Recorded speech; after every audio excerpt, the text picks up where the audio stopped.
Hey guys, Jackal here. Welcome to the Stanley Parable. I won't be much with an intro, so let's just get going.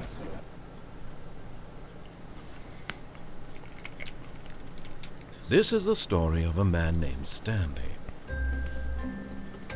Stanley worked for a company in a big building where he was employee number 427. Employee number 427's job was simple. He sat at his desk in room 427 and he pushed buttons on a keyboard. Orders came to him through a monitor on his desk, telling him what buttons to push, how long to push them, and in what order. This is what employee 427 did every day of every month of Sounds every exciting. year. And although others might have considered it soul-rending, Stanley relished every moment that the orders came in, as though he had been made exactly for this job. Whoa. And Stanley was happy. That's weird. And then one day, something very peculiar happened. Something that would forever change Stanley. Something he would never quite forget. He had been at his desk for nearly an hour when he realized that not one single order had arrived on the monitor for him to follow. No one had showed up to give him instructions, call a meeting, or even say hi. That's interesting. Never in all his years at the company had this happened. This complete isolation. Something was very clearly wrong. Something's wrong. Shocked, frozen solid, Stanley found himself unable to move for the longest time. But as he came to his wits and regained his senses, he got up from his desk and stepped out of his office.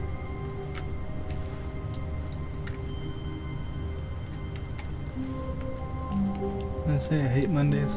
Probably. But I don't want to get on my desk. Bye. All of his co-workers were gone. What could it mean? Stanley decided to go to the meeting room. Perhaps he had simply missed a memo. No matter how hard Stanley looked, he couldn't find a trace of his co-workers.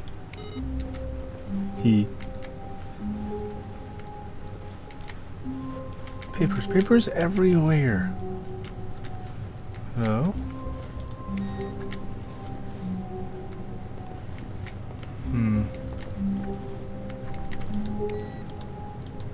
I didn't read what that said. Huh. Well, this is interesting. What's over there? Why is it like that?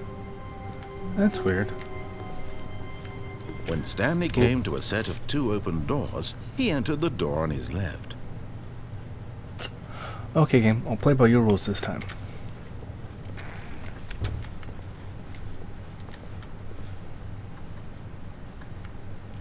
What didn't do that number? Yet there was not a single person here either. Feeling a wave of disbelief, Stanley decided to go up to his boss's office, hoping he might find an answer there.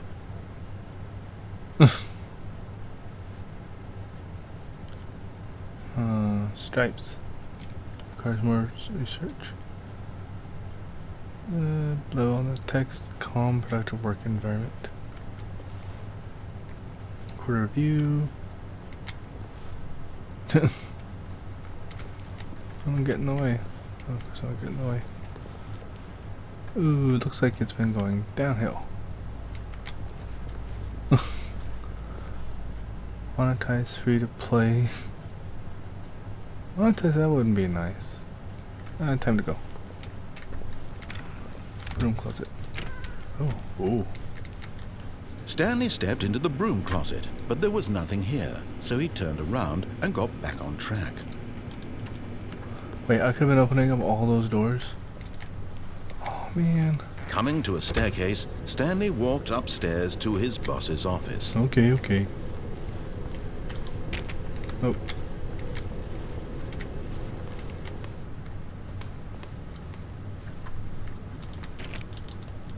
Oh, can't go to the fancy bathroom.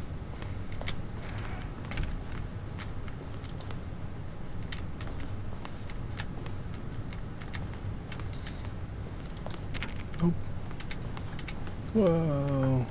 Nice. Stepping into his manager's office, Stanley was once again stunned to discover not an indication of any human life. Shocked, unraveled, Stanley wondered in disbelief who orchestrated this. What dark secret was being held from him? What he could not have known was that the keypad behind the boss's desk guarded the terrible truth that his boss had been keeping from him. And so the boss had assigned it an extra secret PIN number. What is it? 2845. But of course, yet incredibly, by simply pushing random buttons on the keypad, Stanley happened to input the correct code by sheer luck. Amazing. He stepped into the newly opened passageway. Okay. That's a dark hole, deep hole. What's back here? Oh god, I'm lost. I'm lost. Wait, there's still stuff back there?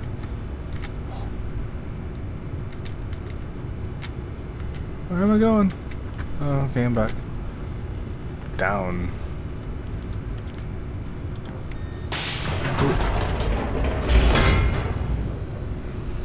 Okay. Wonder where I'm going. Descending deeper into the building, Stanley realized he felt a bit peculiar. It was a stirring of emotion in his chest, as though he felt more free to think for himself, to question the nature of his job. Why am I going down? Why did he feel this now, when for years it had never occurred to him? This question would not go unanswered for long. Oh. What's down here? What's that say? Stanley walked straight ahead through the large door that read Mind Control Facility. I'm gonna do what it says this time. Next time, I'll switch it around. Hi, camera.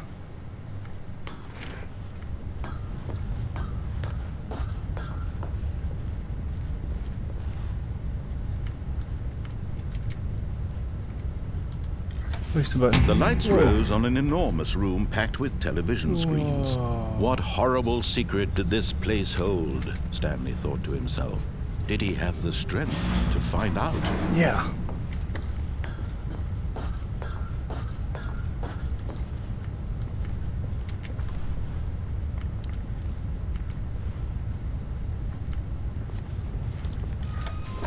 Now the monitors jumped to life, their true nature revealed. Each bore the number of an employee in the building, Stanley's co-workers. The lives of so many individuals reduced to images on a screen, and Stanley, one of them, eternally monitored in this place where freedom meant nothing. Where was 427? Should have been looking at that one. Escape?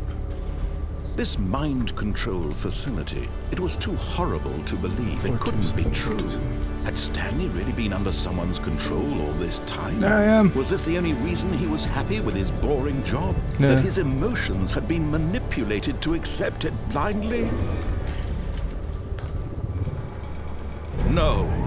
He refused to believe it. He couldn't accept it. His own life this going? in someone else's control? Never. It was unthinkable. Wasn't it? Was it even possible? Had he truly spent Where am his I going? entire life utterly blind to the world? Probably. But here was the proof. The heart of the operation. Controls labeled with emotions. Happy, or sad, or content. Walking, eating, working. All of it monitored and commanded from this very place.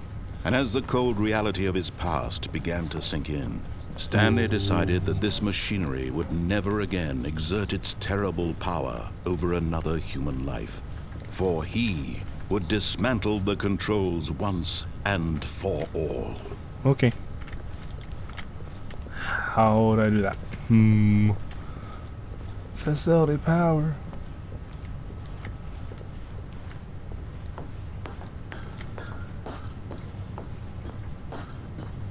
Huh. Off. Uh-oh.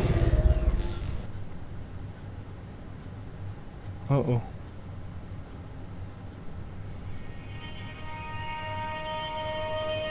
It's dark.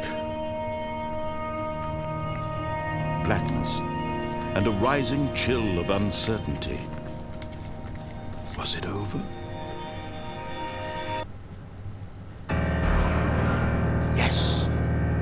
He had won. He had defeated the machine, unshackled himself from someone else's command. Freedom was mere moments away.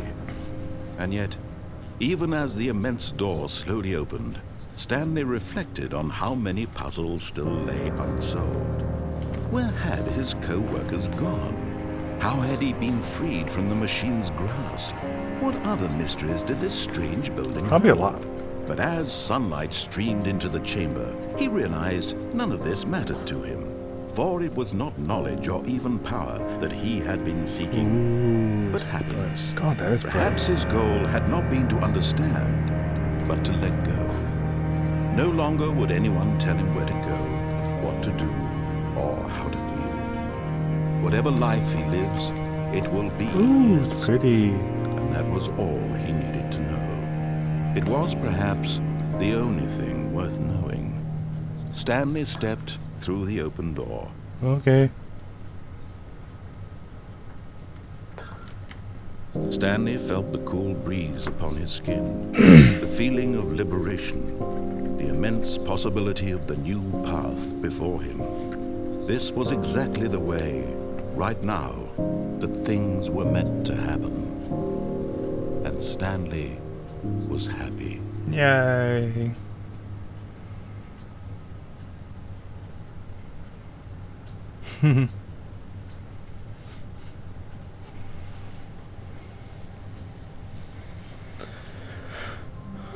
Alright guys, thank you for watching part 1. That was quite fun.